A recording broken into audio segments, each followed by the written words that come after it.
আল্লাহ বলছেন যে আয়াতটা আমি তেলাওয়াত করিনি, ওই আয়াত সবাই তেলাওয়াত করেন। সেদিন আমি বলছিলাম কোনো এক ফাংশনে যে আসমাত আলী খান শেখকে বক্তৃতা করে যে কিসের উপর আলোচনা করা যায়, এত ভেজাল ওই কেন ওয়াতাসিমু হাবলিল্লাহ শুরু করবেন এবং যত গন্ডগোল আছে লাগাই থেকে যাবেন, সমস্যা কি? তুমি এত চালু হয়ে গেছো, ওয়াতাসিমু হাবলিল্লাহ শুরু করবেন আর গন্ডগোল লাগায় চলে যাবেন, সমস্যা কি? আল্লাহ মাফ করুক, ওই পথে যেন না যায় যে আয়াতটা তেলাওয়াত করিনি। তোমরা ইতিসাম করো, ঐক্যবদ্ধভাবে চলো, আল্লাহর রশিকে ধরো, কোরআন এবং হাদিসকে মজবুত করে আঁকড়ে ধরো। এই হলো আগের আয়াত। পরের আয়াতে আল্লাহ পাক বলছেন ওয়ালতাকুম মিনকুম উম্মাহ, তোমাদের মধ্যে এমন একটি দল হও ইয়াদউনা ইলাল খায়র, যারা ভালাইয়ের দিকে ডাকবে, ওয়ায়ামুরুনা বিল মা'রুফ, সৎ কাজের আদেশ দিবে, ওয়ানহাউনা আনিল মুনকার, অসৎ কাজ থেকে নিষেধ করবে, ওয়া উলাইকা হুমুল মুফলিহুন, আর এরাই হলো সফল কাম। ওয়ালা তাকুনু কাল্লাযিনা তাফাররাকু, তোমরা তাদের মতো হইও না যারা বিচ্ছিন্ন হয়ে গেছে, দলে দলে বিভক্ত হয়ে গেছে।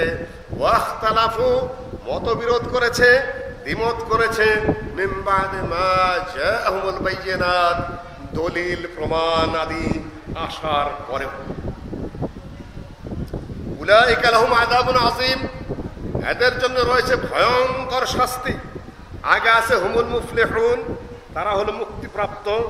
দ্বিতীয় দলের কথা হলো কি উলাইকা লাহুম আযাবুন আযীম, তাদের জন্য ভয়ঙ্কর শাস্তি। কিয়ামতের দিনের কথা আল্লাহ পাক খেয়াল করে দিয়ে বলছেন ইয়াউমা তাবিয়াদ্দু বুজুহ, যেদিন বেশ কিছু চেহারা উজ্জ্বল হবে, ফর্সা হবে, ঝকঝকে হয়ে সামনে পেশ হবে। ওয়া তাসওয়াদ্দু বুজুহ, এবং অনেকগুলো চেহারা কালো হয়ে যাবে।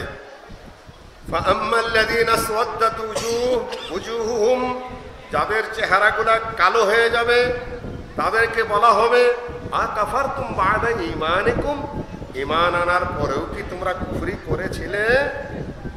ফাযুকুল আযাবা বিমা কুনতুম তাকফুরুন, তোমরা যেহেতু কুফরি করেছিলে সেই কুফরির কারণে কঠিন শাস্তি তোমরা ভোগ করতে থাকো। আর যাদের চেহারা ফর্সা হবে, উজ্জ্বল হবে, ঝকঝক করবে, ফাফি রাহমাতিল্লাহ, তারা আল্লাহর রহমতে জান্নাতে চলে যাবে। হুম ফিহা খালিদুন, তারা সেখানে চিরস্থায়ী হবে। সূরা আলে ইমরানের 103, 104, 105, 106 এবং 107 নম্বর আয়াত আপনাদের সামনে তেলাওয়াত করে খুব স্বাভাবিক এবং সাধারণ একটা ভাব অনুবাদ পেশ করতে চেষ্টা করলাম। সাওবান রাদিয়াল্লাহু তাআলা আনহুর বর্ণনা যেটি সহিহ মুসলিমে রয়েছে, সহিহুল বুখারীতে মুগীরা রাদিয়াল্লাহু তাআলা আনহুতে বর্ণনা রয়েছে, আরো অন্যান্য কিতাবেও রয়েছে। শব্দের তারতম্য রয়েছে, রাভিরও কম বেশি রয়েছে, বিভিন্ন বর্ণনাকারীর বর্ণনায় বাক্য বেশি রয়েছে, কমও রয়েছে। অনুবাদটা সংক্ষেপে আপনাদেরকে শুনিয়ে দিয়ে যায়। আল্লাহ নবী বলেন লা তাযালু তায়ফাতুম মিন উম্মতি, এই যে বললাম এক দলের চেহারা কালো হবে, আরেক দলের চেহারা সাদা হবে, এরা কারা? এ ব্যাপারে ইবনে আব্বাস রাদিয়াল্লাহু তাআলা হতে শুরু করে অতীত যুগের আলেমেরা বর্ণনা দিয়েছেন। আমি সেটা পরে নিয়ে আসবো, যেহেতু তোমাদের সামনে টেবিল নেই, সুতরাং আমি দলিল সামনে সরাসরি উপস্থাপন করতে পারছি না, দরকার নেই আজকের জন্য। সম্মানিত উপস্থিতি, সাওবান রাদিয়াল্লাহু তাআলা আনহু বলেন নবী সাল্লাল্লাহু আলাইহি ওয়াসাল্লাম বলেছেন লা তাযালু তায়ফাতুম মিন উম্মতি, আমার উম্মতের মধ্যে একটি তায়েফা, একটি দল থাকবে, মানসুরিন আলাল হক, যারা হক নিয়ে বিজয়ী থাকবে এবং কিয়ামত পর্যন্ত থাকবে। কিয়ামত বলতে অন্য কিছু আছে এখানে। মানসুরিন আলাল হক লা ইয়াদুররুহুম মান খাযালাহুম ওয়ালা মান খালাফাহুম, যারা তাদের বিরোধিতা করবে এবং তাদেরকে অপমান অপদস্থ করার চেষ্টা করবে, সে কাজে তারা সক্ষম হবে না। হাত্তা ইয়াতি আমরুল্লাহি ওয়া হুম কাযালিক, আল্লাহর নির্দেশ আসা পর্যন্ত তারা সেভাবেই থাকবে।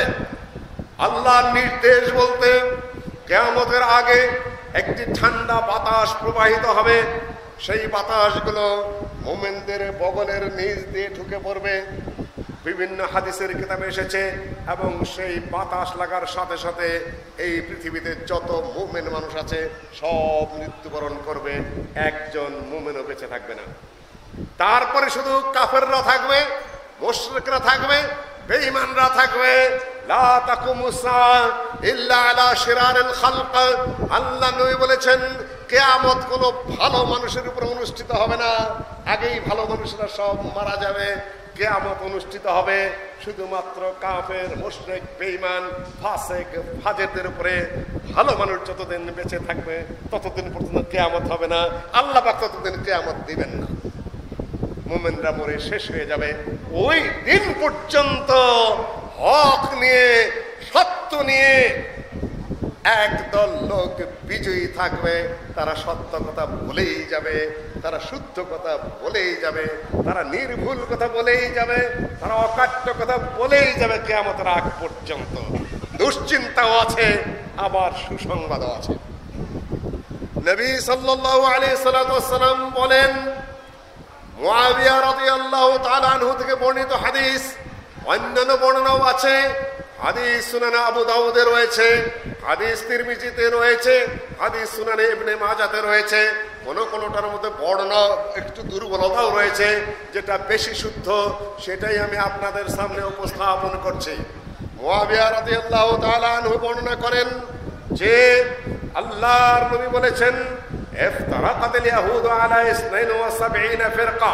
কোন বর্ণনা এসেছে ইফতারাকাত আহলুল কিতাব বাইনা আলা 72 ফিরকা।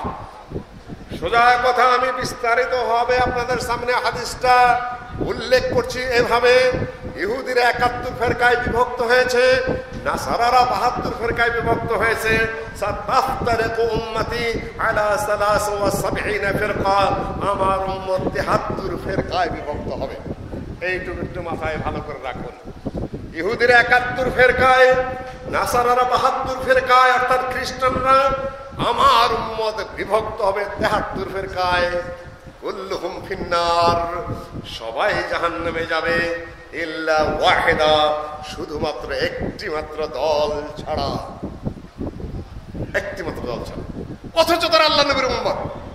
আমি ব্যাখ্যায় আসছি, বিশ্লেষণে আসছি একটু পরেই। ইল্লা ওয়াহিদা বিভিন্ন বর্ণনা একত্রিত করে যাওয়া হয়। আল্লাহ নবীকে জিজ্ঞাসা করা হলো, ইলা মান হুম ইয়া রাসূলুল্লাহ, হে আল্লাহ রাসূল তারা কারা? আল্লাহ নবী বলেন, মা আনা আলাইহি ওয়া আসহাবি, আমি এবং আমার সাহাবাগণ যার উপরে আছি এর উপরে যারা কায়েম থাকবে তারাই হলো নাজাত প্রাপ্ত, তারাই জাহান্নাম থেকে বেঁচে যাবে। অন্যরা মুসলিম উম্মতের দাবি করা সত্ত্বেও জান্নাতে যেতে পারবে না। মাথায় ঠিক মতো ঢুকিয়ে নিন, আমি ব্যাখ্যা বিশ্লেষণে আসছি। আল্লাহ নবী বললেন, মা আনা আলাইহি ওয়া আসহাবি, যার উপরে আমি আছি এবং আমার সাহাবীগণ আছে, সেই নীতির উপরে যারা থাকবে তারা মুক্তি পাবে। বাকি কেউ মুসলিম উম্মতের দাবি করা সত্ত্বেও নাজাত পাবে না। বিভিন্ন হাদিসের কিতাবের বরাত দিয়েছি, আর ইবনে মাজার বরাত এসে ওয়াহুমুল জামাআত, এরা হলো জামাত, এরা হলো দল। কিন্তু আজকাল আমরা যারা জামাত লাগিয়েছি এটা নাও হতে পারে। আল জামা বলতে কি বুঝায়, আহলুস সুন্নাহ ওয়াল জামা বলতে কি বুঝায়, একটু পরে আমি সে ব্যাখ্যা দেব আল জামাত অর্থ কি। আবার খেয়াল করে দেন যাতে আজকে গ্যাপ না থাকে। আজকে আমি একটু ধীরে আলোচনা করবো ইনশাআল্লাহ রাজি। সম্মানিত উপস্থিতি, ইবনে মাজার riwayate এসেছে ওয়াহুমুল জামাআ, এরা হলো আল জামাত। এরবাদ ইবনে সারিয়া রাদিয়াল্লাহু তাআলা আনহু বলেন, হাদিসগুলো আমি আগেই পড়ে নিচ্ছি আপনাদের সামনে যাতে পরবর্তীতে আমি ওগুলো রেফারেন্সগুলো টানতে পারি শব্দে শব্দে। এরবাদ ইবনে, আচ্ছা কথা বলা যাবে না এখন, একদম নীরব, ডান দিকে এখন আর কথা বলো না, ইশারায় কাজ করো। সম্মানিত উপস্থিতি, এরবাদ ইবনে সারিয়া রাদিয়াল্লাহু তাআলা আনহু বলেন, ওয়াদানা রাসূলুল্লাহ সাল্লাল্লাহু আলাইহি ওয়াসাল্লাম বা'দা সালাতিল গাদাতি মাউইযাতান বালিগা। আল্লাহর নবী একদিন ফজরের সালাতের পরে এমন ওয়াজ করলেন, হৃদয়গ্রাহী হৃদয় স্পর্শী রোমহর্ষক আলোচনায় সারাফাত মিনহাল উয়ুন, আমাদের চোখ দিয়ে টপ টপ করে পানি পড়া শুরু করলো। ওয়াজিলাত মিনহাল কুলুব, আমাদের অন্তরগুলো বিগলিত হয়ে গেল। আমরা বললাম ইয়া রাসূলুল্লাহ কান্নাহা মাউইযাতুন মুআদ্দিন, আমাদের মনে হচ্ছে এটা যেন আপনি একটা বিদায়ী ভাষণ দিচ্ছেন, ভ্যালেডিক্টরি খুতবা দিচ্ছেন, ভাষণ দিচ্ছেন, লেকচার দিচ্ছেন। আপনি কি বিদায়ের সময় এসে গেছে? আপনার কি ওসিয়ত করে যাবেন আমাদেরকে? কি নসিহত করে যাবেন? আপনার শেষ কথা কি আমাদের জন্য? এটা একটু বলুন। আল্লাহ নবী বললেন, শোনো, বিস্তারিত এই হাদিস আমি বলছি না, আমি শুধু শেষের অংশ বলছি। সেটা হলো ফাইন্নাহু মান ইয়াইশ মিনকুম বা'দি, আমার পরে তোমরা যারা বেঁচে থাকবে, ফাসায়ারা ইখতিলাফান কাসীরা, তারা দেখতে পাবে অনেক মতবিরোধ, অনেক দ্বিমত সামনে দেখতে পাবে। তখন তোমরা কি করবে? তখন তোমাদের কাজ হলো আব্দু আলাইকুম বিসুন্নতি ওয়া সুন্নাতিল খুলাফায়ে রাশিদিন আল মাহদিন। বহুত মতবিরোধ, বহুত মতবাদ, বহুত চিন্তা, বহুত পার্টি, বহুত দল, বহুত ফিরকা, বহুত তরিকা, বহুত মাযহাব, বহুত চিন্তা, বহুত থট, বহুত আইডিওলজি, বহুত চিন্তা চেতনা, বহুত বক্তব্য, ভাষণ, বহুত দল, বহুত সংগঠন। আমি শুধু হেডলাইন দিয়ে গেলাম। সংগঠন হলেই খারাপ হবে এমন কথা আমি বলিনি, মাযহাব বলতেই খারাপ হবে এমন কথা আমি বলিনি। ঠিকভাবে বুঝতে হবে আমার কথা। আগা পিছে ডান বাম আমি ব্যক্তিগতভাবে কোনো প্রভাব বিস্তার করার জন্য বক্তব্য দিচ্ছি না, আমার পক্ষেও না, আমার বিপক্ষ না। যে রোগটা আজকাল কিছু কিছু বক্তার মধ্যে ঢুকে পড়েছে, হাদিসকে এমনভাবে ব্যাখ্যা বিশ্লেষণ করেন যা তার নিজের অনুকূলে চলে যায় এবং অপরের বিরুদ্ধে চলে যায়। নো, এটা হারাম কাজ। বহুত পড়বেন, হাদিসগুলো ঠিক মতো পড়বেন, তারা আরবি ভাষা বুঝবেন, তার ব্যাকরণ বুঝবেন, তার অলঙ্কার শাস্ত্র বুঝবেন, তার ভাব অর্থ অনুধাবন করবেন, হাদিসের সরাগুলা ভালো করে পড়বেন। তারপরে মুফতিরা সাহেবরা কি বলছেন সেটা আপনি জানবেন। আকীদার কিতাবগুলোতে এগুলার কি ব্যাখ্যা বিশ্লেষণ আছে সেগুলো আপনারা জানবেন। তারপরে যা সঠিক শুদ্ধ মনে হয় সামনে পেশ হয় সেটা আপনারা উপস্থাপন করবেন। মানুষেরও ভুল হতেই পারে, কিন্তু সেটা যেন উদ্দেশ্যমূলক না হয়। সম্মানিত উপস্থিতি, আল্লাহর নবী বললেন, আলাইকুম বিসুন্নতি ওয়া সুন্নাতিল খুলাফায়ে রাশিদিন আল মাহদিন, তোমরা আমার সুন্নত আঁকড়ে ধরবে। সুন্নত মানে হলো নীতি, সুন্নত মানে হলো পদ্ধতি, সুন্নত মানে হলো আদর্শ, সুন্নত মানে হলো পথ, সুন্নত মানে হলো সিরা, যেটাকে লাইন বলা হয়। আরব দেশে যদি কখনো গাড়ির টিকিট কিনতে যান, দোকানে রুটির দোকানে যদি সকালে ভিড় পড়ে, সিরা সিরা সিরা, হাজিদেরকেও বলে সিরা সিরা, লাইন ধরে যান, লাইন ধরে যান। সিরা মানে হলো লাইন, সিরা মানে জীবনী, সিরা মানে হলো পথ, সিরা মানে হলো পদ্ধতি, সিরা মানে হলো আদর্শ, সিরা মানে বহুত কিছু রয়েছে। আলাইকুম সুন্নাহ মানে হলো নীতি, পদ্ধতি, আদর্শ ইত্যাদি রয়েছে। আবার সুন্নতের কতগুলো ব্যাখ্যা রয়েছে, সেগুলো আমি এই মুহূর্তে বলছি না। সুন্নাহর আরেকটা অর্থ হলো আল্লাহ নবী যেটা বলে গিয়েছেন, শরীয়তে যেটা সুপ্রতিষ্ঠিত সেটা সুন্নত, যার বিপরীত হলো বেদাত। সুন্নতের বিপরীত কি? বেদাত। সেটা কিন্তু সুন্নতের আরেকটা অর্থ। আল্লাহর সুন্নত আছে, আল্লাহর নীতি, আল্লাহ সেটা বাস্তবায়ন করেন কিভাবে সে আলোচনা আমি এখন আজকে করছি না। আরেকটা সুন্নত আছে যেটা করলে সওয়াব, না করলে গুনাহ নাই। যেরকম আপনি যোহরের সালাত আদায় করলেন, আগে 4 রাকাত সুন্নত না, পড়তে পারলেন না, গুনাহ হবে? পড়লে সওয়াব, না পড়লে কি নাই? এটাও সুন্নত।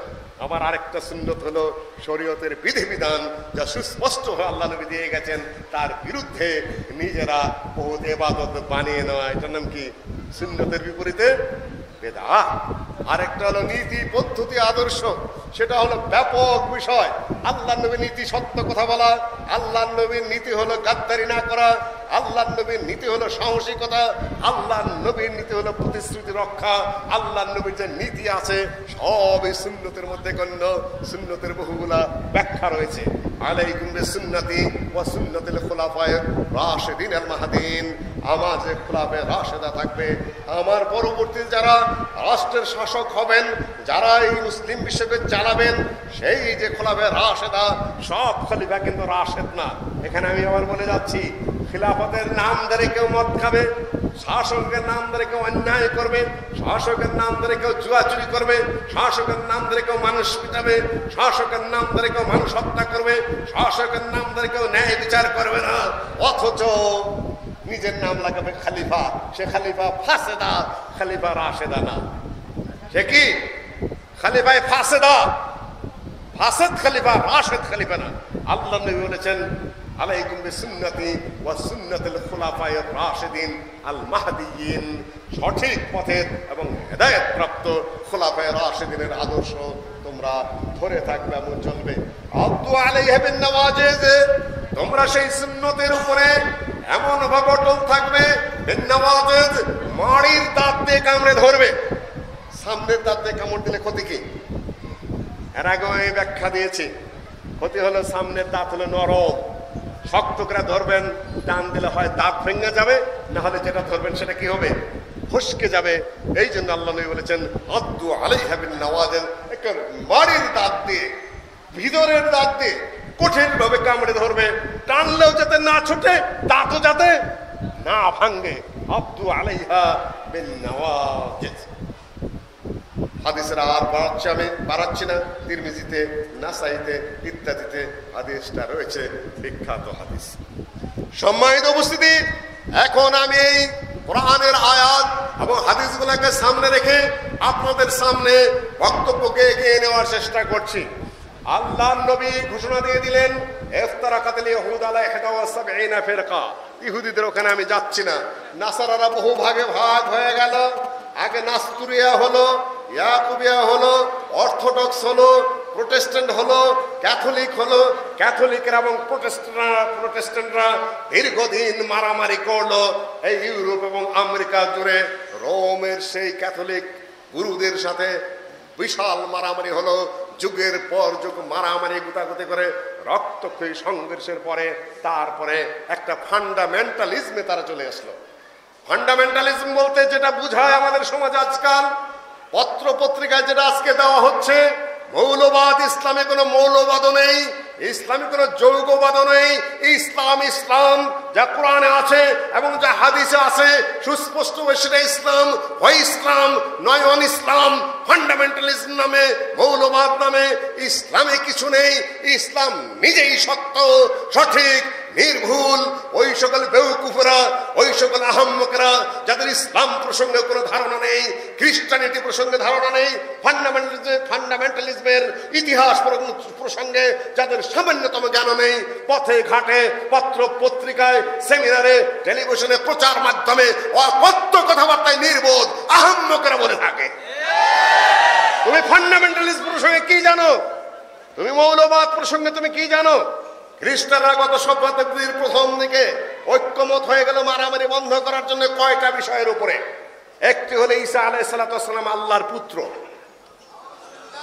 নাম্বার 2, ঈসা আলাইহিস সালাম, আদম আলাইহিস সালাম যে জান্নাতে গুনাহ করেছিলেন, তিনি পৃথিবীতে এসে শুলে চড়ে নিজের জীবন দিয়ে আদমের গুনাহ মাফ করায় গেলেন।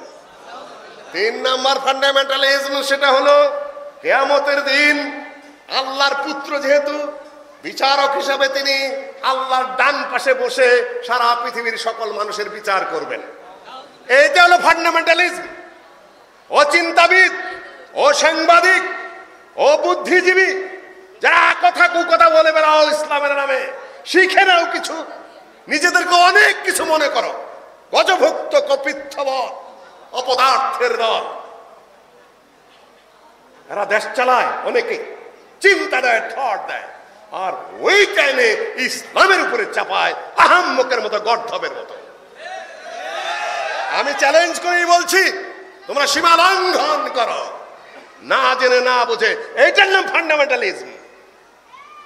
ইসলামে এমন কোন ফান্ডামেন্টাল আলাদা কিছুই নেই। যা আছে স্পষ্ট কোরআনে আছে, যা আছে স্পষ্ট হাদিসে আছে। এখানে কারো কোনো আইন কানুন, কারো কোনো নীতি বানানোর কিছুই নাই। যারা বানাতে গেছেন তারা ভুল করেছেন, সেইটাই এখন আমার কথা। ফেরকায় না যে কোনটা, এখন বলবেন যে তাহলে কি ফেরকা হয় না ইসলামে? আল্লাহ নবী বলেছেন হবে, আমি কিভাবে সেটা অস্বীকার করব? আল্লাহ নবী বলেছেন 73 ফেরকা হবে, আমি অস্বীকার করব কিভাবে? আল্লাহ নবী বলেছেন নাসারা 72 ফেরকা হবে, হয়েছে। ইমাম ইবনে হাজাম তার আল মিলাল ওয়ান নিহালে এবং আব্দুল কাহের বাগদাদি তার উসুলুদ্দিন সহ আরো ওই কিতাবটার নামে এই মুহূর্তে মাথায় আসছে না, তার কিতাবে এমনকি আব্দুল কাদের জিলানিও অনেক কিছু বলেছেন তার কিতাবের মধ্যে, সেগুলার বিবরণ বিস্তারিত দিয়েছেন। আমি আর এখন সেগুলো নিয়ে আলোচনা করছি না। মুসলমানদের মধ্যে ফেরকা কিভাবে হলো, 3টা জিনিস আমি আপনাদের বুঝিয়ে দিয়ে যাচ্ছি আজকে।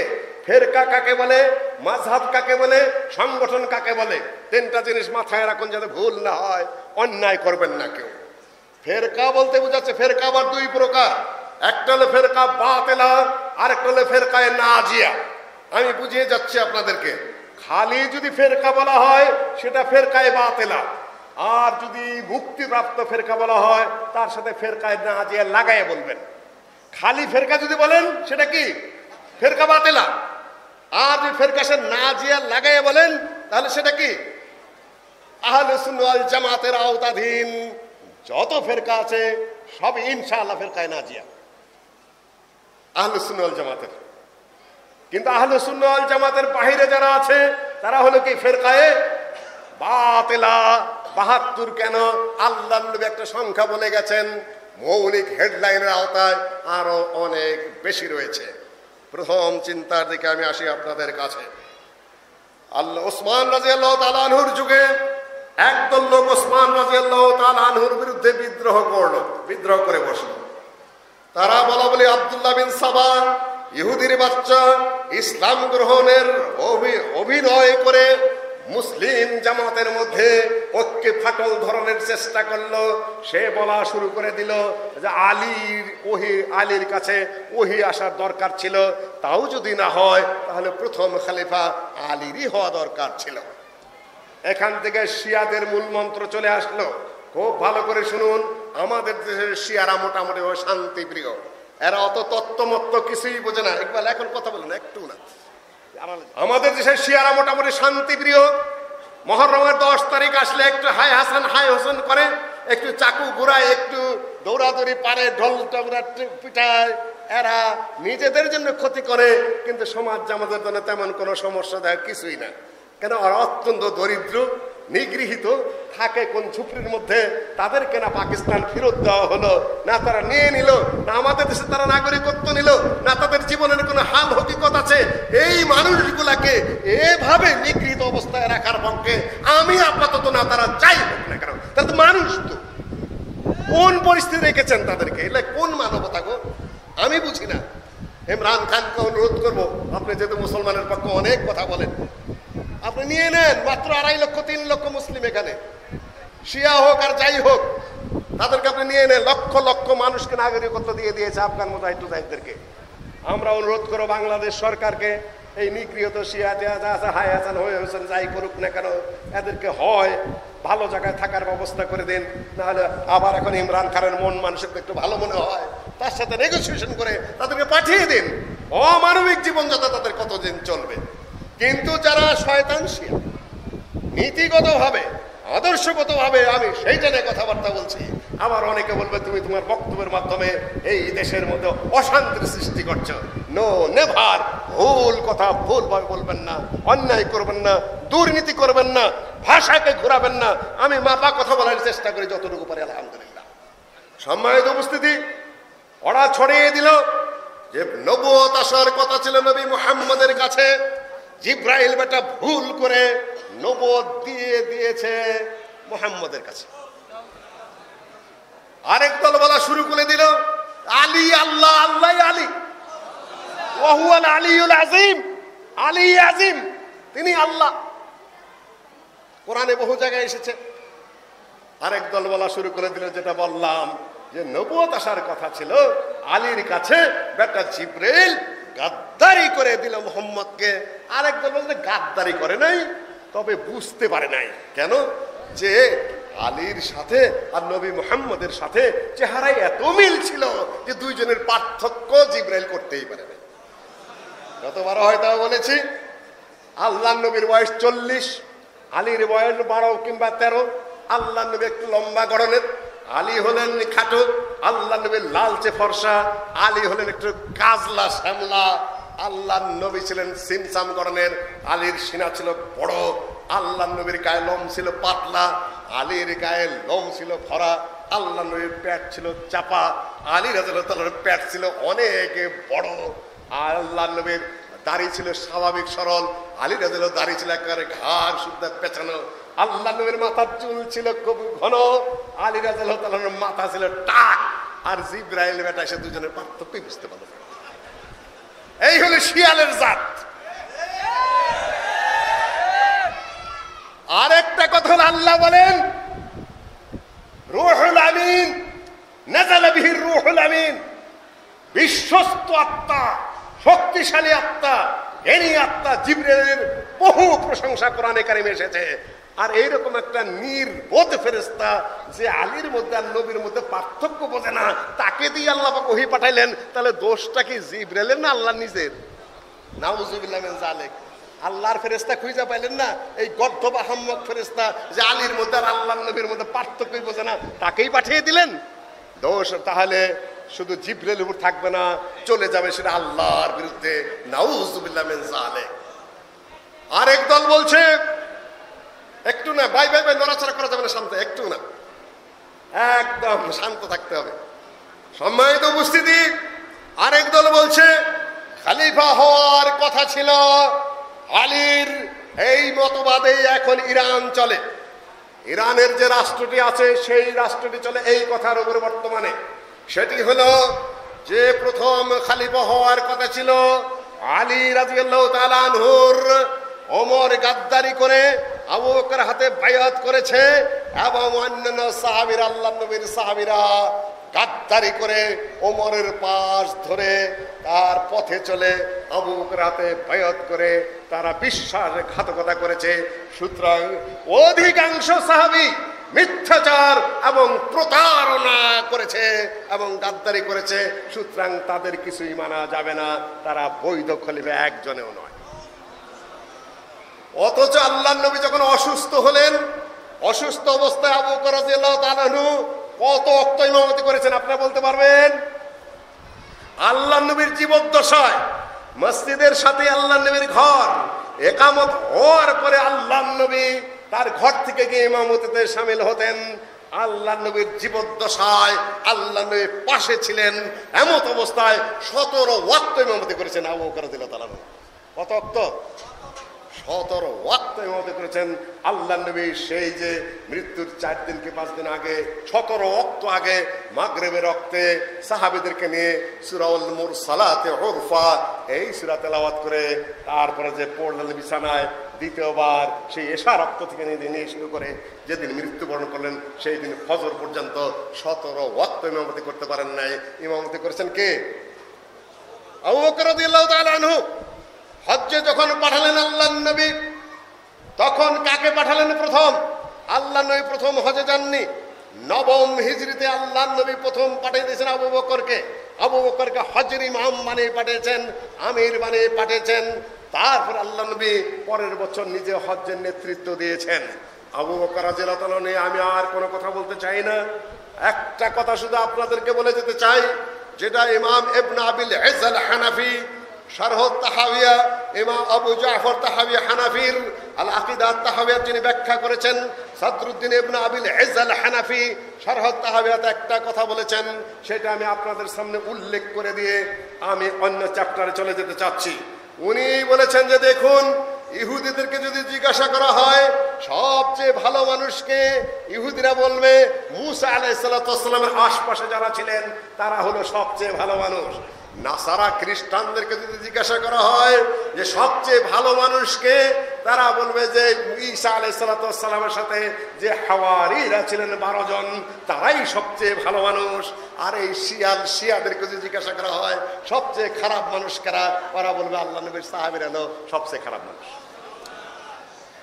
হাদা ইয়াদুল্লাহ। ইমাম ইবনে কাসির বলেন সূরা তাওবার ওই আয়াতের ওয়াসাবিকুনা আল-আউয়ালুনা মিনাল মুহাজিরিনা ওয়াল আনসার, এই আয়াতে তাফসীর করতে গিয়ে বলেন হাদা ইয়াদুল্লু আলা আন্না উকুলুহুম মানকুসা ওয়া কুলুবুহুম মাকুসা। ওদের এই আচরণ দেখে মনে হয় যে তাদের ব্রেনগুলা সব বক্র, অন্তরগুলা উল্টানো, না হলে সবাই তার নবীদের সঙ্গী সাথীদেরকে ভালো বলে। আর এটা কেমন শিয়ালের শিয়াল যে আল্লাহ নবীর সাথীরা সব খারাপ, তাহলে ভালো কারা? যদি বলা হয় যে এই মহিলা অত্যন্ত ভালো কিন্তু সন্তানগুলা জারজ, এর অর্থ কি? মহিলা খুবই সতী, খুবই দিনদার, খুবই পরহেজগার, কিন্তু সন্তানগুলা তার জারজ সন্তান, তাহলে কথা ঠিক থাকলো? নবী খুবই ভালো, নবীর সাহাবীরা সব খারাপ, তাহলে আক্রমণটা গেল কোন জায়গায়? আল্লাহ নবীর উপর গেল, প্রত্যক্ষ এবং পরোক্ষভাবে ওরা আল্লাহর উপর আক্রমণ চালিয়েছে, নবী মুহাম্মদের উপর আক্রমণ চালিয়েছে। ভালো মানুষের সঙ্গী সাথীরা সব খারাপ হয়ে গেল, আর তোমরা ইরান থেকে ভালো হয়ে গেলে। সম্মানিত উপস্থিতি, এই প্রসঙ্গে এইখানে স্টপ করে আমি দ্বিতীয় পর্যায়ে চলে যাচ্ছি। ওসমান রাদিয়াল্লাহু তাআলা আনহুকে একদল ঘেরাও দিয়ে নিল। আমি আহলুস সুন্নাহ ফিরকা নিয়ে কথা বলছি, ফিরকায়ে নাজিয়া এবং ফিরকায়ে বাতিলা নিয়ে খুব দ্রুত গতিতে আমি এগিয়ে যাচ্ছি। এরা হলো শিয়াদের পরবর্তী যে সংবিধান ইরানের, তা আমি এই মুহূর্তে পড়ে শোনাচ্ছি না, শুধুমাত্র এইটুকু ইশারা দিয়ে যাচ্ছি, যেটা অন্যদের বলার সুযোগ হয় না। বক্তব্য খুব লম্বা বিষয়, ক্লোজ করতে গেলে ইরানের সংবিধানে বর্তমানে লেখা আছে যে যারা আয়াতুল্লাহ হন, ঊর্ধ্বতন ইমাম হন, তারা আল্লাহর এতটা নিকটে চলে যান যে মালাকুল মুকাররব কিংবা নবিয়ুন মুরসাল, কোন নবী রাসূল এবং আল্লাহর কোন নিকটতম ফেরেশতাও অত দূর পর্যন্ত পৌঁছতে পারে না, এতটা উপরে চলে যান।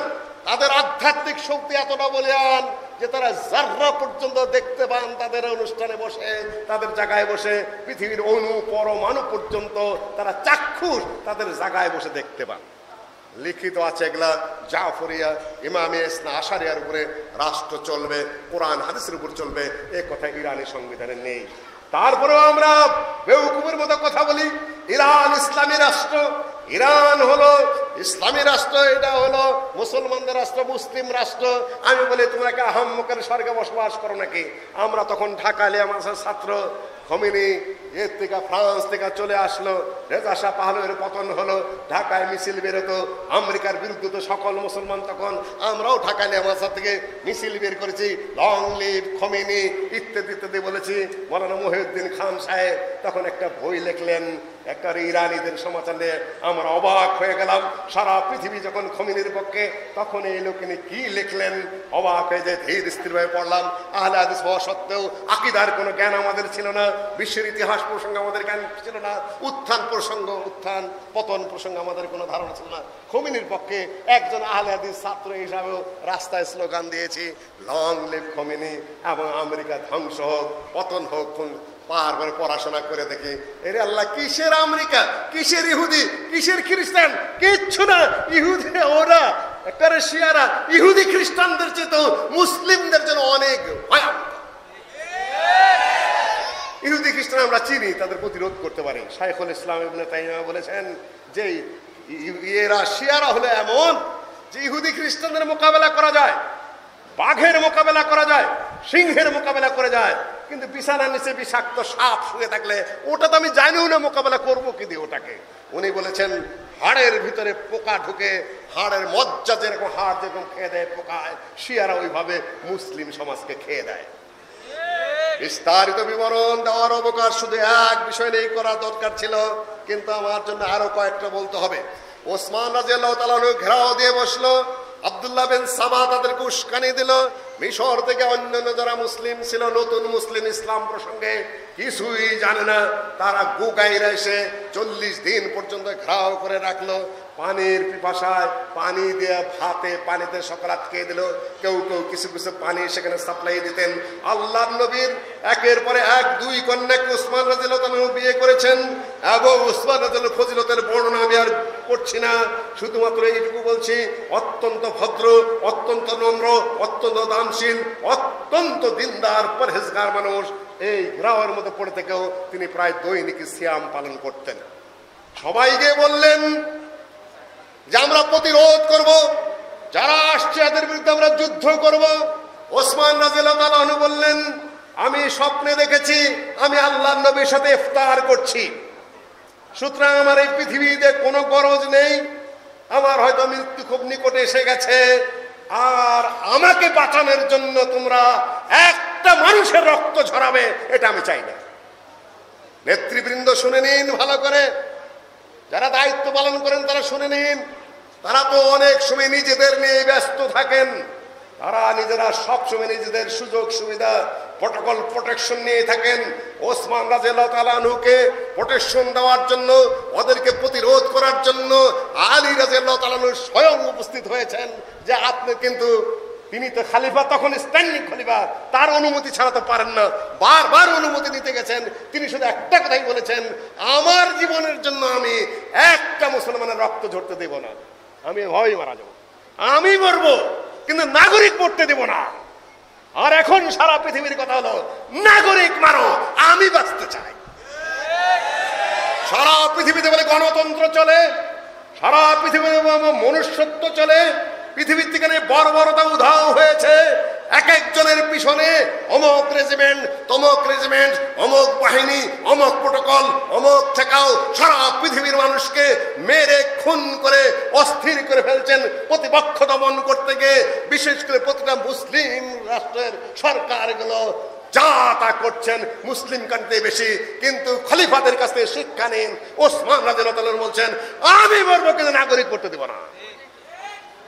ওমর রাদিয়াল্লাহু তাআলা একজন মানুষের হাতে মারা গেছেন মসজিদে, তিনি বলেন নাই যে আমার প্রোটেকশন দিতে হবে।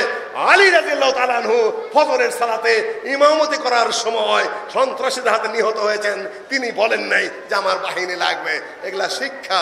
তাই বলে আমি বলছি না বর্তমান পৃথিবীর শাসক দেখতে আমরা অপঘাতে জীবন দেন, তা বলছি না, কিন্তু সীমা লঙ্ঘন যেখানে, ওইটাকে সহনীয় পর্যায়ে নিয়ে আসতে হবে, শিক্ষা নিতে হবে তাদের কাছ থেকে।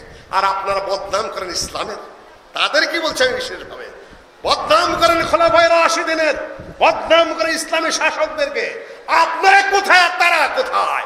আপনি যদি ডাস্টবিনে থাকেন, তারা ঊর্ধ্বাকাশে তারকার উপরে রয়েছে, তাদেরকে কি শোনান আপনারা চিন্তাবিদ সাহেবেরা? আপনারা কিছু জানেন, বোঝেন? বলবে যে তুমি এত কড়া ভাষায় বলছো। হ্যাঁ, কড়া ভাষাতেই বলছি, কেননা মোষের চামড়ার মধ্যে হালকা খোঁচায় কিচ্ছু হয় না, গন্ডারের চামড়ার মধ্যে কিছু হয় না, হাতির কানের মধ্যে টোকা দিলে কিছু হয় না, এই আগার মধ্যে এই লাঠির আগায় পিল লাগিয়ে নিতে হয়, ওই রাবতের কানের মধ্যে নাকি অঙ্কুশ মারতে হয়, নাহলে ঢোকে না। বড়ই চামড়া মোটা বেহায়ারা। সম্মানিত উপস্থিতি, কোথায় খোলাফায়ে রাশিদিন, কোথায় আপনারা? কিনে গর্ব করেন, কি শিখাতে চান? শিখার চেষ্টা করুন, বোঝার চেষ্টা করুন, জানার চেষ্টা করুন, ভুয়া বলে আওড়াবেন না।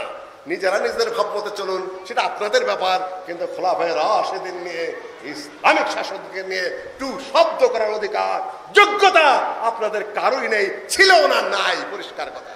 আল্লাহ নবী যাদেরকে খোলাফায়ে রাশিদিন বলে গেছেন, তাকে ওসমান রাদিয়াল্লাহু তাআলা আনহুকে শহীদ করা হলো, আলী রাদিয়াল্লাহু তাআলা আনহুকে মসজিদে শহীদ করে দিল। তাদের আবার দেখেন দাবি কি? তারা হলো সন্ত্রাসী, খারেজি। আমরা সবসময় বলে এসেছি, আহলে সুন্নাহ ওয়াল জামাতেরা খারেজি নয়, আহলে সুন্নাহ ওয়াল জামাতেরা সন্ত্রাসী নয়। আহলে সুন্নাহ ওয়াল জামাতের লোকেরা কোনোদিন সরকারের বিরুদ্ধে বিদ্রোহ করে না। পরিষ্কার। কেউ হয়তো মনে করবেন জিহাদের দিক থেকে সরে গেলে, আন্দোলন দিক থেকে সরে গেলে, এইটাই তো আহলে হাদিস। মাঠে পাওয়া যায় না গো, খালি বক্তৃতার আকীদা, আকীদা, রুবুবিয়ত আর উলুহিয়ত। আমি বলি বুঝে উঠতে পারো নাই আল্লাহর বান্দারা। এই দেশ ভূখণ্ড, যেটা আমি বারবার বলে থাকি, ৫৬,০০০ বর্গ মাইলের যে ভূখণ্ডের মধ্যে দাঁড়িয়ে তুমি জিহাদ জিহাদ করো, সেই ভূখণ্ডটা কাদের আন্দোলনের ফসল বলো? তুমি জানো ইতিহাস? ইতিহাস জানবে না। ইসলামিক আন্দোলন ইসলামের সাথে জড়িত থাকা সত্ত্বেও তোমাদের বই পুস্তক আমি পড়ি দেখি যে কারো অবদান স্বীকার করে না। ইতিহাসে এমনকি অনেক বিশাল বই, তার মধ্যে অনেকের নাম আছে, শুধু মোল্লা আকরম খান নামটা নাই। অনেকেই বলে বঙ্গবন্ধুর নাম নাও, তুমি এই আবুল মনসুর আহমদের নাম নাও, যে আপনারা ইসলাম যারা করেন তাদের অনেকে এতটাই লুকাছাপা করেন যে শেখ মুজিবুর রহমান সাহেব অতটা লুকাছাপা করেন নাই, কিছু সত্য করে বলেছেন, ওইভাবে ছাপিয়ে যান নাই। আমি শাহাদতকে বলেছিলাম বই পড়া শিখেছ গাড়িতে চলতে চলতে? স্যার এটা কি বলেন? ও তো ভালো ছাত্র, থিসিস করতে পিএইচডি করবে, তাকে বললাম পড়া শিখেছ? পড়া শিখা মানে আল্লামা কাফি সাহেবের একটা শব্দ থেকে আমি এটা বুঝতে পেরেছি, তিনি লিখেছেন হান্টারের মতো ধূর্ত লেখক। এর ধূর্ত লেখক হয় আবার কিভাবে, লেখক প্রতারক হয় কিভাবে? ওই সময় মাথায় স্ট্রাইক করলো। আমি আবার অন্যভাবে পড়া শুরু করে দিলাম, দেখলাম যে দলের মতের লেখকের চিন্তার একটা গতিবিধি আছে, কোনটাকে হাইলাইট করে, কোনটাকে ছাপিয়ে যায়, কোনটাকে আড়াল করে যায়, কোনটাকে ইঙ্গিত দিয়ে যায়। বড় ধূর্ততা অবশ্যই আছে। সেদিন ফট করে তানজিল ধরে ফেললো। আমি খুঁজে পাচ্ছিলাম না বিষয়টা। ছাত্রদের সম্মেলনে রিপোর্টার্স ইউনিটিতে আহলেদ ছাত্র সমাজের তানজিল বলতেছিল একটা কথা, আমি বললাম যে সেখানে প্রত্যক্ষ রাজনীতির কথা আছে, শব্দটা খুঁজে দেখো। আমি এত বড় থিসিসে বের করতে পারছিলাম না, মুহূর্তের মধ্যেও বের করে দিলাম। তার মানে হলো এখন ছাত্ররা পড়াশোনা করছে, পড়া শিখতেছে, পড়ারও নিয়ম আছে, বোঝারও নিয়ম আছে, সরলতা আছে মানুষের, আর অসরলতা আছে, বক্রতা আছে। খালি আত্মপ্রশংসা করেন, দেশটাকে দিয়ে গেল। কাদের আন্দোলনের ফসল? শেখ সাহেব স্বীকার করতে পারলেন, আবুল মনসুর আহমদ স্বীকার করতে পারলেন, বিচারপতি আব্দুল মওদুদ স্বীকার করতে পারলেন, উইলিয়াম হান্টার পাতায় পাতায় লিখে দিতে পারলেন, ডক্টর কিয়ামউদ্দিন আহমদ তিনি স্বীকার করতে পারলেন, কলকাতা রিভিউ ইংরেজরা স্বীকার করতে পারলেন, তারপর চৌধুরী গোলাম রসুল মেহের 7 খণ্ডে লিখে যেতে পারলেন, যেটা ইসলামিক ফাউন্ডেশন থেকে অনুবাদ হয়েছে। জাফর থানেশ্বরী কালা পানির মধ্যে লিখতে পারলেন, সেটাও ইসলামিক ফাউন্ডেশন থেকে অনুবাদ হয়েছে। তারপরে তাজকিরায়ে সাদেকা উর্দুতে লেখা হয়েছে, ফার্সিতে লেখা হয়েছে, বাংলায় লেখা হয়েছে, আরবিতে হাব্বাত রিহুল ঈমান লিখেছেন মোল্লা আবুল হাসান আলী নাদভী, সেটা আরবিতে লেখা হয়েছে, বাংলায় সেটার অনুবাদ হয়েছে, সিরাতে সৈয়দ আহমদ লেখা হয়েছে। এত ইংরাজি বাংলায় বহুত প্রচুর গবেষণা দেশে হয়েছে, বিদেশে হয়েছে। তারপরে আপনার ইসলাম নিয়ে কাজ করেন, চোখে কিছুই পড়লো না, এত হারিয়ে যাচ্ছেন। প্রতারণা করবেন, প্রতারণার শিকার হবেন। সোজা কথা, পরিষ্কার মেসেজ আমি দিয়ে যেতে চাই, স্বীকার করুন অন্যের অবদান। যাদের ভূখণ্ডে, এমনকি চৌধুরী গোলাম রসুল মেহের ফার্সিতে একটা কবিতা লিখছেন বইয়ের শেষে, তোমরা পড়ে নেবে, মুজাহিদ আন্দোলন ইতিবৃত্ত নামে বইটার শেষে, ইয়াদার যে সময় মুর্দা, ইয়াদার ফার্সিতে লম্বা কবিতা, পুরা কবিতা আমি বলছি না। যে শিখা, যে মোমবাতি বা যে প্রদীপ সারা রাত পুড়ে পুড়ে জ্বলে জ্বলে নিঃশেষ হয়ে তোমাদেরকে প্রভাতের সূর্য পর্যন্ত, দিবস পর্যন্ত পৌঁছে দিয়ে গেল, দিনের আলোকে পৌঁছে ওই রাতের ওই প্রদীপটাকে তোমরা ভুলে যেও না। অর্থাৎ আহলে হাদিসের দিকে ইঙ্গিত করেছে। কবিতাটা পড়ে নিও, আমি পুরা কবিতা বললাম না। সম্মানিত উপস্থিতি, লুকাছাপা করার কোনো অবকাশ নেই। বলেন যে জিহাদ করেন না, জিহাদের কথা বলেন না, জিহাদ করলো কে? আমরা ইংরেজের বিরুদ্ধে যুদ্ধ করি, আমরা শিখের বিরুদ্ধে যুদ্ধ করি। দেশ যদি আক্রান্ত হয় আবার এরা যুদ্ধ করবে, অস্ত্র হাতে নেবে, কোটি কোটি মুসলমান মাঠে নেমে যাবে। 3.5-4 কোটি আছে, কেউ ঠেকাতে পারবে না। তাদের রক্তের মধ্যে যে জিহাদের রক্ত রয়েছে সেটা নিয়ে তারা নেমে পড়বে। কিন্তু মুসলমানের বিরুদ্ধে যুদ্ধ, এ তো আহলে হাদিসের আকীদায় নাই। আওয়ামী লীগের বিরুদ্ধে যুদ্ধ, বিএনপির বিরুদ্ধে যুদ্ধ, এরশাদের বিরুদ্ধে যুদ্ধ, রক্তক্ষয়ী সংগ্রাম, বুকে গুলি করো, এই করো, সেই করো, বোমা মারো, এটা আহলে সুন্নাত ওয়াল জামাতের আকীদায় নাই। আমরা ওটা করি না। গল্পটা আমি বহু জায়গায় করে থাকি, আজকে আবার রিপিট করা ঠিক হবে কিনা জানি না।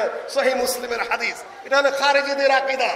ভুল হতে পারে, কালেমা লা ইলাহা ইল্লাল্লাহ পড়ে, সালাত আদায় করে, সালাত আদায় করে বাধা দিচ্ছে না, কিন্তু এর অর্থ এই নয় যে আপনারা ইসলামে বাস্তবায়ন করছেন না, কোরআন হাদিসের আইন বাস্তবায়ন করছেন না, কোরআন হাদিসের শাসন বাস্তবায়ন করছেন না, ইসলামী বিচার ব্যবস্থা বাস্তবায়ন করছেন না।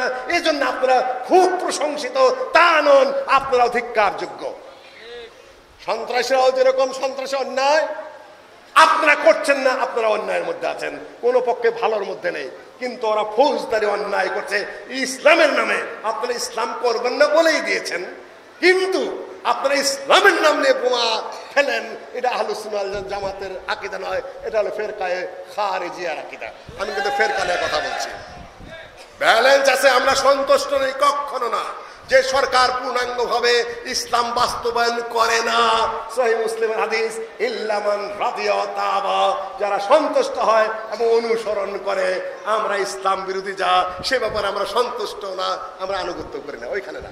বাকি সব কিছু আনুগত্য করি, খাজনা দেই, ট্যাক্স দেই, রাস্তায় ব্যয় নিয়ে চলি না, হেলমেট নিয়ে চলি আলহামদুলিল্লাহ, আমার মোটর সাইকেলের লাইসেন্স আছে, আমার ড্রাইভিং লাইসেন্স আছে আলহামদুলিল্লাহ, এখন নিজে চালাই না, বা দেশে যথাসম্ভব আইন কানুন যেখানে যা আছে সর্বোচ্চভাবে মেনে চলার চেষ্টা করি।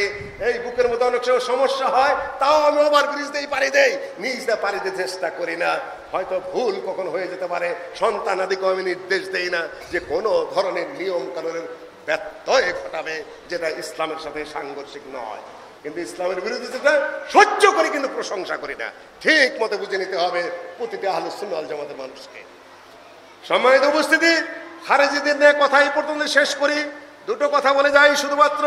ওদের আকীদা অনুযায়ী আবু বকর রাদিয়াল্লাহু তাআলা আনহু না, আলী রাদিয়াল্লাহু তাআলা আনহু কাফের এবং মুআবিয়া রাদিয়াল্লাহু তাআলা আনহু কাফের।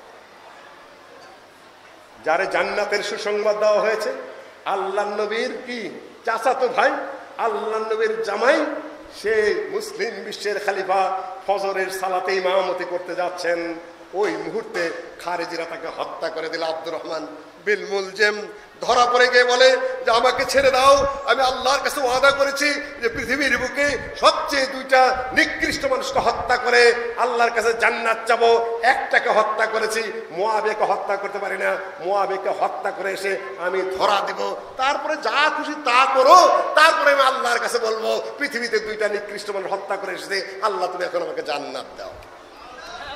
আকীদা কোথায় চলে গেছে? এই জন্য যে ফিরকা 73 ফিরকা। সম্মানিত উপস্থিতি, জাবারিয়াদের নিয়ে এখানে আলোচনা করেছিলাম, এবার বোধহয় জাবারিয়া রিপিট করা ঠিক হবে না, তাই না? কতক্ষণ আছে টাইম, কতক্ষণ আছে দেখে নেই আগে। 20 মিনিট আছে, তাহলে খুব সংক্ষেপে চালিয়ে যাই। ওয়াদাক্কির ফাইন্না যিকরা তানফাউল মুমিনিন। জাবারিয়ারা বলছে আল্লাহ যা করায় সব জোর করে করায়, মানুষ নিজেরা কিছুই করে না। এই যে আমি এখানে উঠেছি, আল্লাহ করাচ্ছে, কথা বলছি, আল্লাহ করাচ্ছে, চুরি করি, আল্লাহ করায়, সালাত পড়ি, আল্লাহ করায়, তাই না? ছায়াবাজি পুতুল রূপে বানাইয়া মানুষ যেমনি নাচাও তেমনি নাচে, পুতুলের কি দোষ? এই যে দুনিয়া কিসেরও লাগিয়া এত যত্নে গড়াইয়াছেন সাই, তুমি হাকিম হইয়া হুকুম করো, পুলিশ হইয়া ধরো, সর্প হইয়া দংশন করো, ওঝা হইয়া ঝাড়ো, তুমিই সব করো, আমার তো কিছু না, তোমার বেস্তে তুমি থাকো, আমার কোনো দরকার নাই, দিলে দাও, না দিলে না দাও। নাউযুবিল্লাহ মিন যালিক। কাদারিয়া বলছে যে মানুষ নিজের ইচ্ছায় সব করে, আল্লাহর কোনো ইচ্ছাই নাই। মানুষ যদি ইচ্ছা করে নিজে করে, তাহলে আল্লাহ একজনকে জান্নাত দিবে কেন, আল্লাহ একজনকে জাহান্নাম দিবে কেন? এই হলো জাবারিয়াদের বিপরীত। মসজিদের মধ্যে একজন তেল চুরি করতে গেছে, এই এখন তার তেল নাই, এখন তো লাইট জ্বলে, তাই না? আগে তো তেল ছিল, তেলেরও দাম ছিল, গরিব মানুষের তেল সংগ্রহ করতে পারতো না। এখন তো মোটামুটি ভাবে কিছু আয়টায় আছে, সবার ঘরে বাতি জ্বলে, তাই না? তখন তেল কিনতে হইতো। অনেক সময় আমরা যখন পড়াশোনা করতাম, লজিং বাড়িতে দেখা যাইতো যে হারিকেন তেল নাই, কোন কোন রাত্রে না পড়েই ঘুমিয়ে যেতে হতো। ওই রাত্রে তেল কেনারও পয়সা নাই, পাশে দোকানও নাই, কি দিয়ে তেল কিনবো, কোথায় তেল পাবো? এইরকম আমাদের ছোট কাল গেছে। এখন তো প্রত্যেক বাচ্চার জন্য আলাদা রুম দিতে হবে। আব্বার সামনে পড়তে বসতাম, 4-5 ভাই বোন একসাথে, একটা হারিকেন শুধু মাঝখানে থাকতো।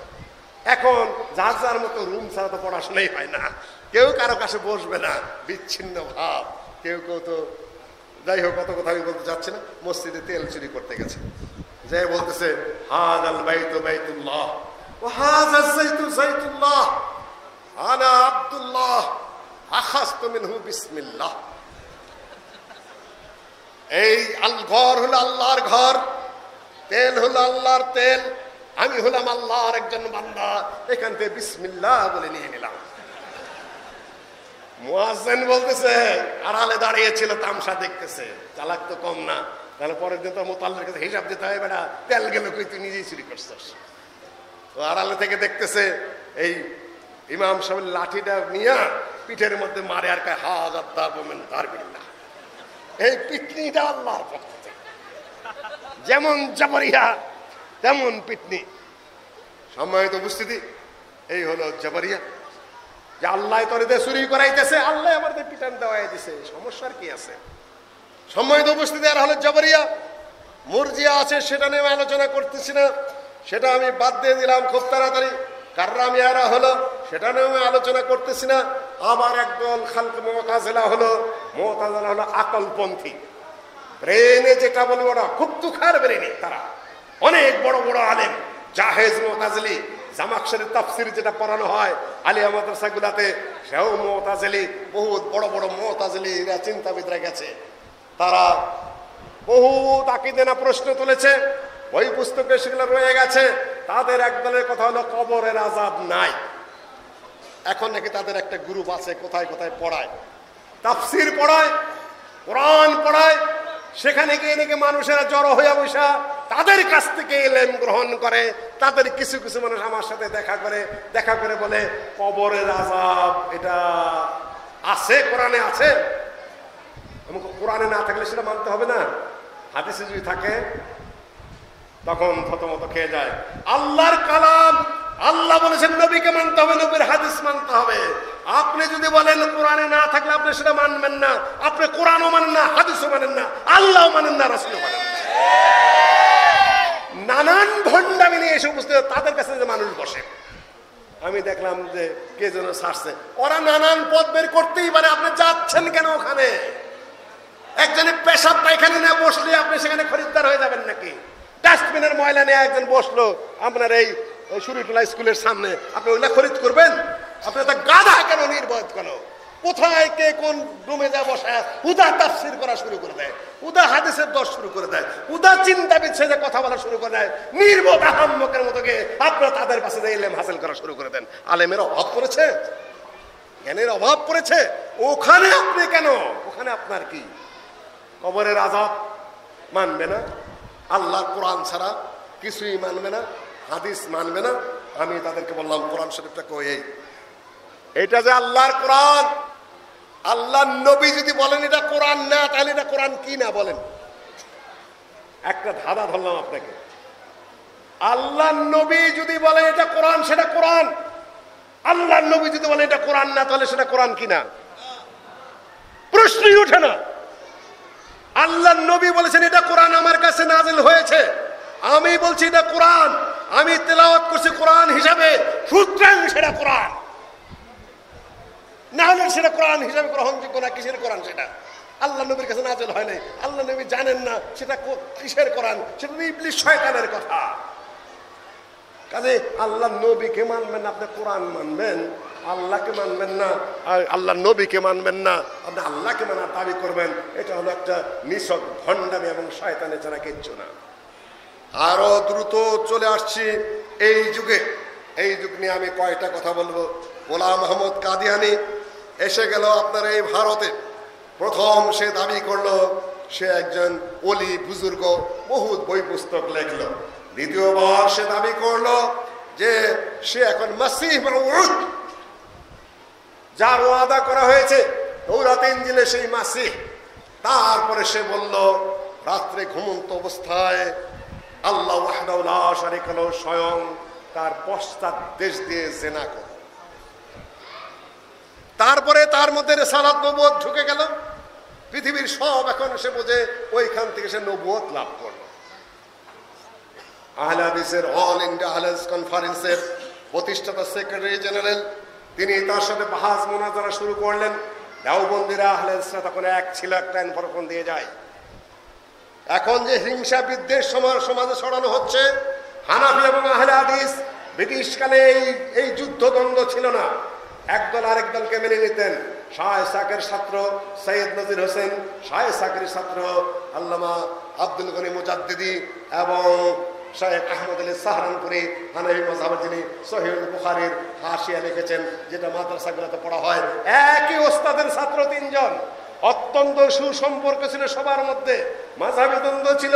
দেওবন্দের ফতোয়া যেটা শেখ মাহমুদুল হাসানের যুগের, এবং তার পরবর্তী যুগের আব্দুল আজিজ তখন মুফতি ছিলেন, সেখানে দেওবন্দের ফতোয়ায় সুস্পষ্ট হয়ে লিপিবদ্ধ আছে যে মুকাল্লিদিনদের নামাজ গায়ের মুকাল্লিদিনদের পিছনে, গায়ের মুকাল্লিদিনদের নামাজ মুকাল্লিদিনদের পিছনে সহিহ এবং জায়েজ, দুদলে আহলে সুন্নাহ ওয়াল জামাত। দেওবন্দের পরিষ্কার ফতোয়া। বর্তমান যুগে পরাধীনতার শিকল পড়তে পড়তে আড়ালে যাইতে যাইতে 1980 সালে দেওবন্দ মাদ্রাসার 100 বার্ষিকী যখন হলো, তখন বিরাট একটা মিটিং হলো কাকে কাকে দাওয়াত দেওয়া যায়। সবসে পহলে গায়ের মুকাল্লিদিনকে নাম আয়, সবার আগে গায়ের মুকাল্লিদিন বলতে আহলে হাদিসের নাম আসলো। বহুত আলোচনার পরে দেখা গেল এরা আহলে সুন্নাহ ওয়াল জামাতের অন্তর্গত না, এদেরকে দাওয়াত না দিয়ে এদেরকে দাওয়াত দিতে হবে না। কয়েকদিন আগেই জায়েজ ছিল, 1980 সালে তারা সিদ্ধান্ত নিলেন আহলে হাদিসরা আহলে সুন্নাহ ওয়াল জামাত না। নাউযুবিল্লাহ মিন যালিক। আবু হানিফা এই কথা বলেননি, ইমাম আবু ইউসুফ এই কথা বলেননি, ইমাম মুহাম্মদ এই কথা বলেননি, ইমাম সুফার এই কথা বলেননি, ইমাম আবু জাফর তাহাবি এই কথা বলেননি, ইমাম কামাল ইবনে হুমাম এই কথা বলেননি, এবং ইমাম যাইলাই এই কথা বলেননি। হানাফি মাযহাবের যত মুহাদ্দিসিন ইকরাম কেউ বলেননি। আব্দুল গনি মুজা শাহুল্লাহ বলেননি, শাহ আব্দুল আজিজ বলেননি, শাহ ইসহাক বলেননি, আব্দুল গনি মুজাদ্দিদি বলেননি, এমন আহমদ আলী সাহারানপুরি বলেননি, এমনকি শাইখুল হিন্দ মাহমুদুল হাসানও বলেননি, এমনকি আনোয়ার শেখ কাশ্মীরিও বলেননি। এতদিন এসে সকল আকাবিরিনদেরকে সকল হানাফি মাযহাবের সাথে বিরোধিতা করে, সকল হানাফিদের সাথে বিদ্রোহ করে, গাদ্দারি করে এই দিনের মৌলবীরা বলা শুরু করেছে যে আহলে সুন্নাহ। আমি ইনফরমেশন দিয়ে গেলাম, চ্যালেঞ্জ থাকলে আপনাদের সাথে এই সকল বাজে কাজ করে মুসলিম উম্মতের মধ্যে ফাটল ধরাবেন না। আহলে হাদিসদেরকে দাওয়াত দেওয়া হলো না, আহলে সুন্নাহ ছাড়া কেউ দাওয়াত পাবে না। দাওয়াত পেয়ে গেল এক ভদ্র মহিলা, তার নাম হলো ইন্দিরা গান্ধী। তখন ভারতের প্রধানমন্ত্রী, তিনি নিজে যে হাজির হয়ে গেলেন, তখন আমি মনে মনে হাসি যে সবচেয়ে বড় আহলে সুন্নাহ ওয়াল জামাত হলো ইন্দিরা গান্ধী। আল্লাহ কিভাবে বিচার করে?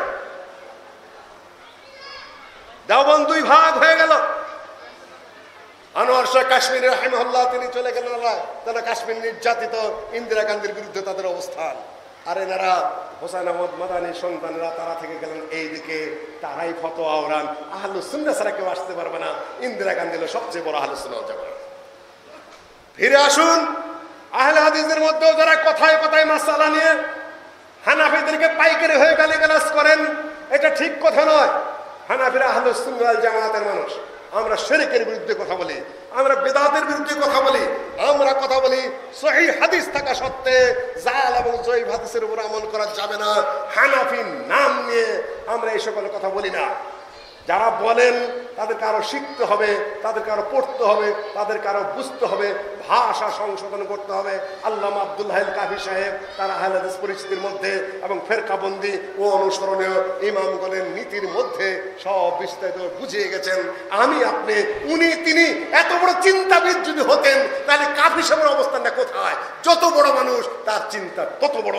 শিখতে হবে, পড়তে হবে, বুঝতে হবে। গোলাম মোহাম্মদ কাদিয়ানির বিরুদ্ধে বাহাস কে করবে? আহলে হাদিসদেরকে বাহাস করতে হয়েছে। সৈয়দ সানাউল্লাহ অমৃতসরী বাহাস করলেন, লিখলেন বহু বই, তার কিছু কিছু অনুবাদও করা হয়েছে। জমিয়ত আহলে হাদিস সেটার অনুবাদ করেছে, সেগুলো আপনারা পড়ে নেবেন। বিশাল বাহাস শুরু হয়ে গেল। শাইখুল হিন্দ মাহমুদুল হাসান তিনি শেখ সানাউল্লাহ অমৃতসরী ওস্তাদ, তিনি উৎসাহিত করতেন এবং অনেক জায়গায় তিনি উপস্থিত নিজে হতেন। ওলামায়ে হিন্দ যেটা গঠিত হয়েছিল হানাফি আহলে হাদিস মিলাই করেছিলেন। সেখানে হানাফি আহলে হাদিসের এই বিদ্বেষ ছিল না। বিদ্বেষ এতদিনই সৃষ্টি করা হয়েছে। কারো পিছনে কেউ সালাত আদায় করবে না, মুখ গোমরা করে আর দিকে চলে যাবে, সালাম কালামও দিবে না। এমনকি আমি আলামিন জামে মসজিদে খুতবা দিতে যাই, আমার বাসার দারোয়ান জীবনে এক ওয়াক্ত সালাত আদায় করে না। পিছলা যদি মাথা পশ্চিম দিকে যায়, ঘুরে ওই দিকে ঘুরায়, খায় সুদ, জানে না কিছু। ও কয় স্যার জান কই যে আলামিন জামে মসজিদে যায়? কয় কাদিয়ানীদের মসজিদে যান, শিয়াদের মসজিদে যান। জ্ঞান কোন জায়গায় দিয়ে দিয়েছেন ওনারা, কোথায় চলে গেছেন আপনারা? আমাদেরও সংশোধনের পথে যেতে হবে, ওনাদের সংশোধনের পথে আসতে হবে। বাহাস শুরু হয়ে গেল গোলাম মোহাম্মদ কাদিয়ানীর সাথে। বাহাসে গোলাম মোহাম্মদ কাদিয়ানী বলছে যে আমি তো নবী, তুমি নবী, তার দলিল কি? যে কোরআনে এসেছে ঈসা আলাইহিস সালাম বলে গেছেন ওয়া মুবাশশিরাম বিরাসূলিন ইয়াতি মিন বাদি ইসমু আহমদ, আমার পরে আমি সুসংবাদ দিয়ে যাচ্ছি, আমার পরে একজন রাসূল আসবেন, তার নাম হলো আহমদ, আমার নাম হলো আহমদ। সানাউল্লাহ অমৃতসরে বললেন তোমার নাম তো আহমদ নয়, তোমার নাম তো গোলাম আহমদ, আহমদের গোলাম। বলে গোলাম আহমদের গোলাম বাদ দাও, তাহলে কি থাকে? যে আহমদ থাকে। তাহলে আমার নাম কি? সানাউল্লাহ। সানাউল্লাহ সানা বাদ দাও, তাহলে কি থাকে? যে আল্লাহ থাকে। এখন আমি যদি বলি আল্লাহ হয়ে তোমাকে আমি নবুয়তি দিই নাই? নাউযুবিল্লাহ মিন যালিক। বাহাসে হেরে গেল। হেরে যাওয়ার পরে সবুজ কাগজের মধ্যে ছড়িয়ে দিল মুবাহালা সানাউল্লাহ অমৃতসরী এবং গোলাম আহমদ কাদিরের মধ্যে যে সত্যবাদী সে বেঁচে থাকে, আল্লাহ তুমি তাকে বাঁচিয়ে রেখো, আর যে মিথ্যাবাদী সে যেন একেবারে এই রোগে পালায়ে মহামারীতে যেন মারা যায়। কিছুদিন পরেই গোলাম আহমদ কাদিয়ানি পাঞ্জাবের একটা পায়খানায় কলেরা রোগে পায়খানা করতে করতে মারা গেল। আল্লামা সানাউল্লাহ অমৃতসরী তারপরে 40 বছর জীবিত ছিলেন। এখানেও ভাইরা ভুল করছেন। সানাউল্লাহ অমৃতসরী যেহেতু আহলুল হাদিস মানুষ, হানাফি ভাইরা অনেকেই বক্তৃতার সময় তার নাম তা নিতে চান না, কখনো কিফায়াতুল্লাহ, কখনো কি নাম কন, অথচ রেকর্ড অন রেকর্ড কথা বলছি, আর আপনারা নাম তা নিতে চান না। উনি আহলে হাদিস হওয়ার কারণে এখন বলে আমরা কি আহলে হাদিস নই? আমি হ্যাঁ, আপনারাও আহলে হাদিস। কোরআন এবং হাদিস আপনাদের মূল সোর্স, উসুলের কিতাবে লেখা আছে। তবে দুই দলের মধ্যে একটু পার্থক্য আছে। আমরা হাদিসের কিতাব পড়লে হাদিসগুলো পেয়ে যাই, আমিনের হাদিস পেয়ে যাই, রফুল আদরের হাদিস সরাসরি পেয়ে যাই, ইত্যাদিতে পেয়ে যাই। আপনারা সহজে খুঁজে পান না, এইটা একটু সমস্যা আছে। আমরা সহিহ বুখারী খুললে পাই যে যে ব্যক্তি আমিন বলে, ইজা ক্বাল আল ইমামু গায়রুল মাগদুবি আলাইহিম ওয়ালাদ দাল্লিন, যখন ইমাম বলবে গায়রুল মাগদুবি আলাইহিম ওয়ালাদ দাল্লিন ফাকুলু আমিন, তোমরা আমিন বলবে। ফামান ওয়াফাকা কাওলু কাওলাল মালায়েকা ফামান ওয়াফাকা তা'মিনহু তা'মিনাল মালায়েকা গুফিরা লাহু মা তাকাদ্দামা মিন যামবিহি, যার আমিনের আওয়াজ ফেরেশতাদের আওয়াজের সাথে মিলে যাবে, তার অতীতের সাগীরা গুনাহ মাফ হয়ে যাবে। সহিহ বুখারী খুললে আমরা হাদিসগুলো পেয়ে, আপনারা পান না। এই জায়গাতে একটু সমস্যা হয়ে গেছে। আমরা সরাসরি আল্লাহ নবীকে মেনে বলি আমরা মুহাম্মদী কিংবা আহলুল হাদিস, আল্লাহ নবীর হাদিসের অনুসারী। আপনারা বলেন আমরা হানাফি, আমরা শাফি, আমরা মালিকি, আমরা হাম্বলি। নেন, আমাদের কোনোই আপত্তি নেই, সে আমরা কথা বলছি না। পার্থক্য অনেকগুলো রয়েছে এবং সে সকল কথা আজকে আমি আর আপনাদের সামনে বলছি না। ফিরকা নাজিয়া বলতে আমরা বোঝাচ্ছি মূল আকীদার মধ্যে যাদের কোনো বিরোধ নেই, যাদের কোনো ভেজাল নেই, তারা হানাফি, শাফি, মালিকি, হাম্বলি, সবাই আহলুস সুন্নাহ ওয়াল জামাত, যদি সীমা লঙ্ঘন না করেন। যারা শিরক করেন এবং বেদাত করেন তারা আহলুস সুন্নাহ ওয়াল জামাতের অন্তর্গত নন, তিনি যে নামেই নিজেদের নামাঙ্কিত করেন না কেন। মাযহাবকে আমরা সরাসরি বাতিল ফিরকা বলি না যতক্ষণ পর্যন্ত তারা বাতিলের কাজ না করেন। 3 নম্বর সংগঠন। আমাদের ভাইরা বারবার বলেন, 5 মিনিট নিচ্ছি ডক্টর সাহেব, আমরা সংগঠনকে বলি অমুকের এই সংগঠন, অমুকের এই সংগঠন, আহলে হাদিসের মধ্যে 4টা-5টা এই সেই নানান কিছু। আমি বলি শেখ বিন বাজকে প্রশ্ন করা হয়েছিল ইসলামিক সংগঠনগুলো কি ফিরকার অন্তর্গত? রেকর্ড বলছি, তারপর তার 8ম করে বলছেন ইসলামী সংগঠন বাতিল ফিরকা নয়। বাতিল ফিরকা হলো যাদের আকীদা ভ্রান্ত। একজন মানুষ কোরআনের দিকে ডাকছে, একজন মানুষ হাদিসের দিকে ডাকছে, অথচ একটা সংগঠনের সাইনবোর্ড আছে, সংগঠনের সাইনবোর্ডের কারণে সে বাতিল ফিরকা হয় কিভাবে? নাম ধরে বলেছেন মিশরের আনসারুস সুন্নাহ, ভারত মহাজে আহলুল হাদিস, নাম ধরে বলেছেন এগুলো সাংগঠনিক নাম এবং এটা আকীদারও নাম আহলে হাদিস। এই জন্য তারা কোনোদিন বাতিল ফিরকার অন্তর্গত নয়। কিভাবে তাদেরকে আমরা বাতিল ফিরকা বলবো? সংগঠন থাকতেই পারে, কিন্তু এক ওয়াতাওয়ানু আলাল বিররি ওয়াত তাকওয়া তিনি ওসিয়ত করেছেন, আমার কথায় কোনো কাজ হচ্ছে না। শেখ বিন বাজের রেকর্ড দিয়ে বলছি ওয়াতাওয়ানু আলাল বিররি ওয়াত তাকওয়া, সৎ কাজে সহযোগিতা করো। এই মঞ্চে যদি আমাকে ডাকা হয়েছে, শেখ আব্দুর রাজ্জাককে ডাকা হয়েছে, শেখ মুজাফফরকে ডাকা হয়েছে, আমি অনুরোধ করব ওনার থেকে আসছে মাশাআল্লাহ আব্দুল নূর আমার ছোট ভাই, সে অত কিছু বাধা বুধা অত কিছু মানে না, যেখানে দাওয়াত দেওয়া হয় সে যায়। অন্যান্য সংগঠন ডক্টর কালেব সাহেবকে যদি দাওয়াত দেওয়া হয় তারও আশা কর্তব্য, শহীদুল্লাহ খান মাদানী সাহেবকে যদি দাওয়াত দেওয়া হয় তারও আশা কর্তব্য।